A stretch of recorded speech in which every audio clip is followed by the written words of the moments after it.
Olá, amadas, tudo bem? Que a paz do Senhor Jesus seja com todas vocês. É um prazer estar aqui novamente, falando com vocês nessa tarde, né? E para mim é uma honra, eu agradeço o convite da Lu e da Tássia.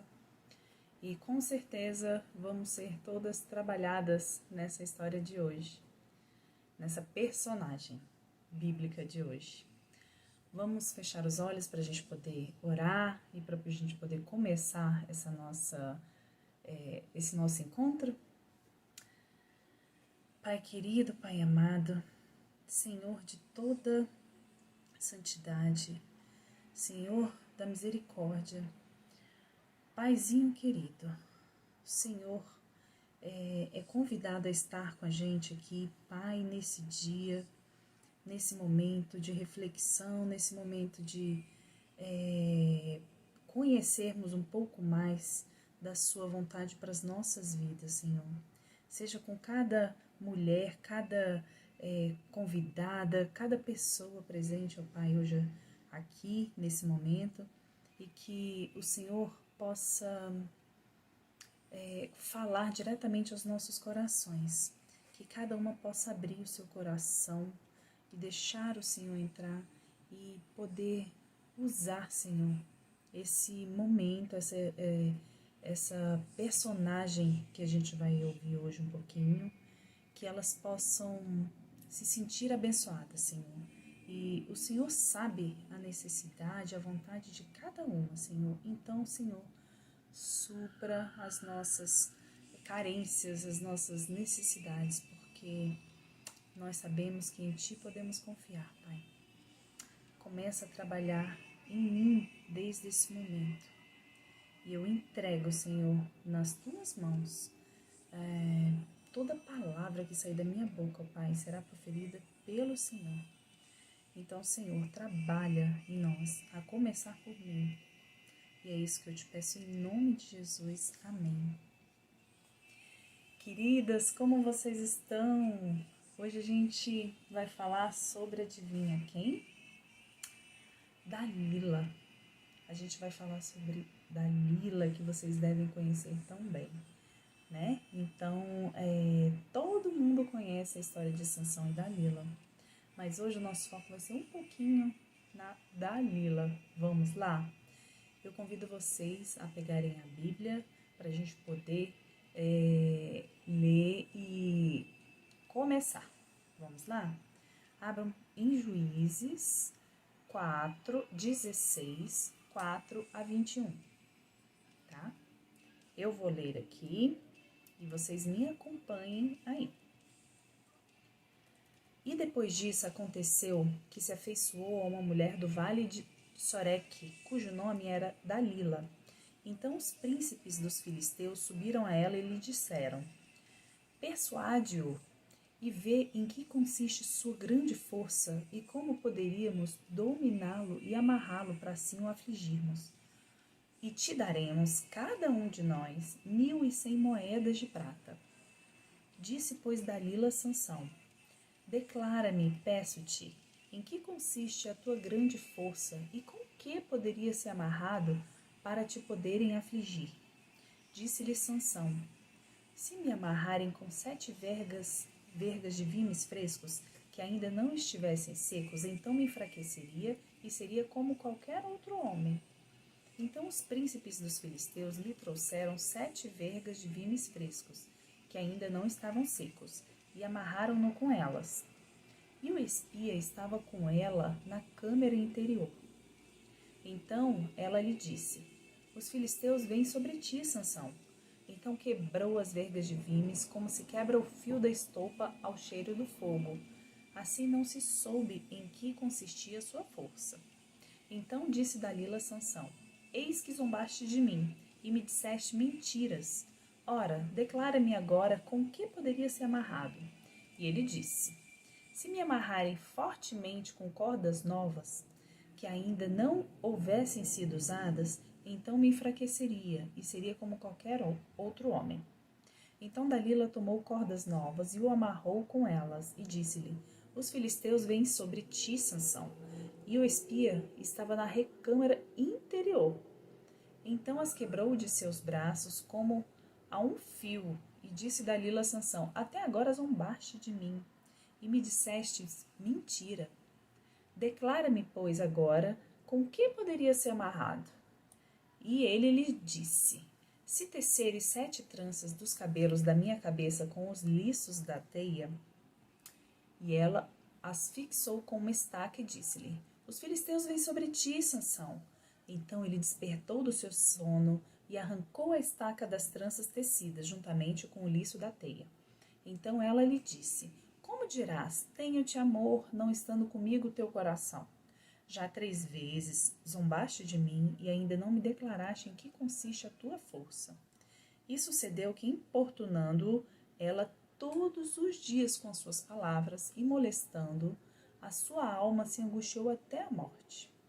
E descobriu-lhe todo o seu coração e disse-lhe: Nunca passou navalha pela minha cabeça, porque sou nazireu de Deus, desde o ventre de minha mãe. E se viesse a ser raspado, ia de mim a minha força, e me enfraqueceria e seria como qualquer outro homem. Vendo, pois, Dalila que já lhe descobrira todo o seu coração, mandou chamar os príncipes dos filisteus, dizendo: Subi desta vez, porque agora me descobriu ele todo o seu coração. E os príncipes dos filisteus subiram a ter com ela, trazendo com eles o dinheiro. Então ela o fez dormir sobre seus joelhos, e chamou a um homem e rapou-lhe as 7 tranças do cabelo de sua cabeça. E começou a afligi-lo, e retirou-se dele a sua força. E disse ela: Os filisteus vêm sobre ti, Sansão. E despertou ele do seu sono e disse: Sairei ainda esta vez como dantes, e me sacudirei. Porque ele não sabia que já o Senhor se tinha retirado dele. Então os filisteus pegaram nele e arrancaram-lhe os olhos e fizeram-no descer a Gaza. E amarraram-no com 2 cadeiras de bronze e girava ele um moinho no cárcere. Mulheres, do que uma mulher é capaz, né? O que Dalila tinha aqui conquistou Sansão. É impossível também a gente falar de Dalila e não falar de Sansão, né? Ele foi um homem escolhido por Deus desde o ventre de sua mãe. Em Juízes 3, 4 e 5 fala o seguinte: Agora, pois, guarda-te de beber vinho ou bebida forte ou comer coisa imunda, porque eis que tu conceberás e terás um filho sobre cuja cabeça não passará navalha. Porquanto o menino será nazireu de Deus desde o ventre, e ele começará a livrar a Israel das mãos dos filisteus. Então, o que significa ser nazireu? Significa servir ao Senhor por toda a vida. Nazireu deve se abster de vinho ou qualquer bebida forte. Não pode raspar a cabeça e teria que evitar contaminação pelo contato de coisas mortas, né? E a gente sabe que Sansão quebrou todas essas regras, uma a uma, né? Ele teve contato com animal morto, com cadáver, né? Então ele vinha posteriormente a raspar a cabeça também. E Sansão, vocês sabem o que significa Sansão? Significa claridade, sol. E assim como a nação de Israel foi atraída pelas práticas pagãs dos cananeus, né? E Sansão foi derrotado e cego. Sansão terminou sua vida acorrentado e moendo grãos. E da mesma forma sucumbiu a um longo período de opressão debaixo dos filisteus, né? Então, já Dalila significa fraca. E em algumas explicações que eu encontrei, também tem significado de lua, que é escuridão, que significa trevas. Então, daí já não combinavam sol e claridade, escuridão, trevas, não se combinam, né? Mas como é que eles se conheceram? A Dalila morava numa cidade próxima à cidade natal de Sansão. E provavelmente ela era filisteia, né? E talvez fosse prostituta de um templo, né? Não fica muito claro isso na Bíblia, tá? Mas tudo aí era um ingrediente para uma tragédia acontecer, né? Sansão era um homem totalmente moralmente fraco e com paixões sexuais incontroláveis.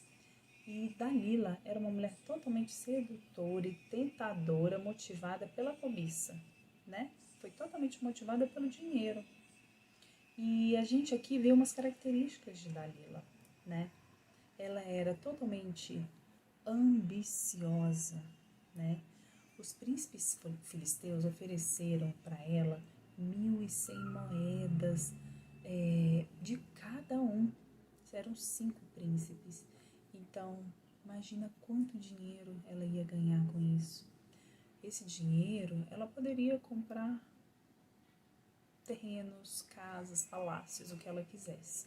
Poderia viajar o mundo, né? Então, ela teria muito dinheiro e isso levou ela realmente à ambição, né? Então, ela podia fazer o que quisesse. E o que ela acabou fazendo? Persuadiu Sansão com seu charme, né? E a mulher tem o poder de envolver e de influenciar quando deseja algo, né? E o dinheiro não compra honra e caráter. Tá aí o exemplo da Dalila. Uma outra característica dela é que ela era determinada e insistente. No versículo 6 a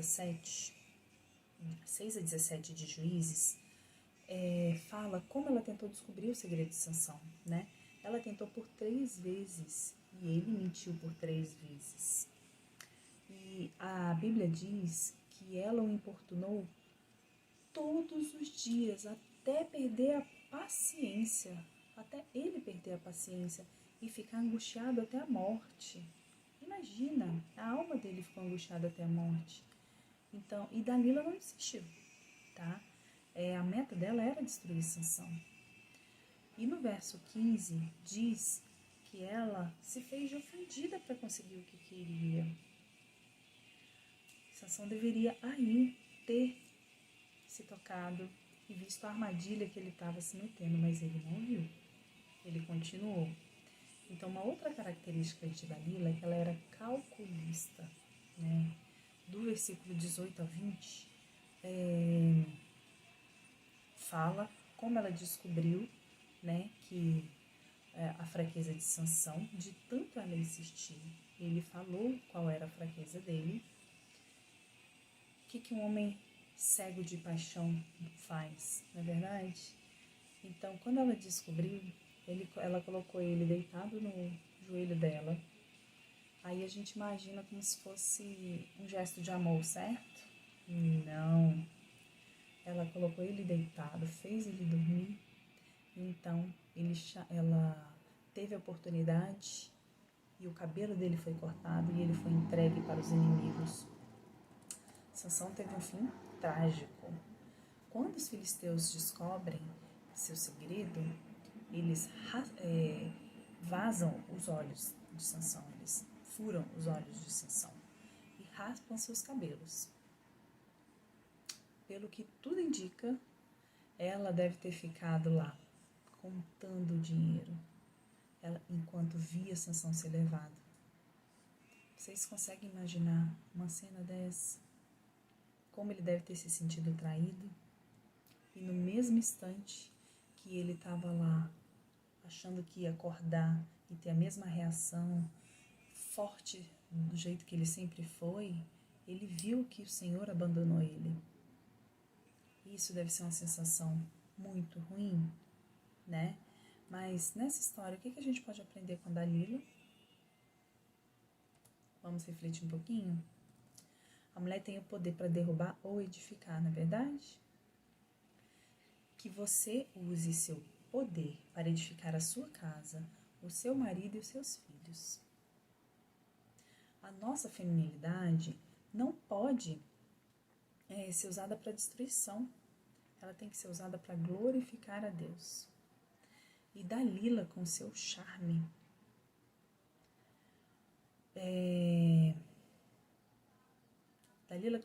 afastou Sansão da presença de Deus, apesar dele já estar se rebelando, desobedecendo a Deus. Ele teve um casamento anterior, então tudo indica que a Dalila era amante dele, né? Então ele já estava desobedecendo ao Senhor, mas ela fez ele se afastar completamente dos caminhos do Senhor. E a gente aprende com a Dalila que nós mulheres temos muita influência sobre nossos esposos e sobre nossos filhos, não é verdade? E que essa influência seja pautada sempre na presença de Deus, mulheres. Sempre. Em Eclesiastes 7:26, fala o seguinte: e eu achei uma coisa mais amarga do que a morte, a mulher cujo coração são redes e laços, e cujas mãos são ataduras.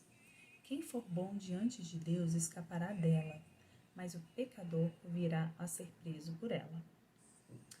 Então, aprenda com Dalila não ter essa postura. A gente foi criada para abençoar nossos maridos e filhos. Nós temos o poder de trazer vida e não morte. Então, que nós possamos abençoar o nosso lar, que nós possamos abençoar os nossos filhos, que a gente possa sempre ter palavras de bênçãos dentro da nossa casa e que para isso nós possamos contar sempre com o Senhor, porque o inimigo das nossas vidas está insistindo para destruir a nossa família, e não deixe. Lute pela sua casa, lute pelo seu lar, pela sua família. Amém, queridas? Eu despeço aqui de vocês. Eu agradeço novamente mais uma oportunidade. Fiquem com Deus. Tenham um restante de semana abençoada. Um abraço.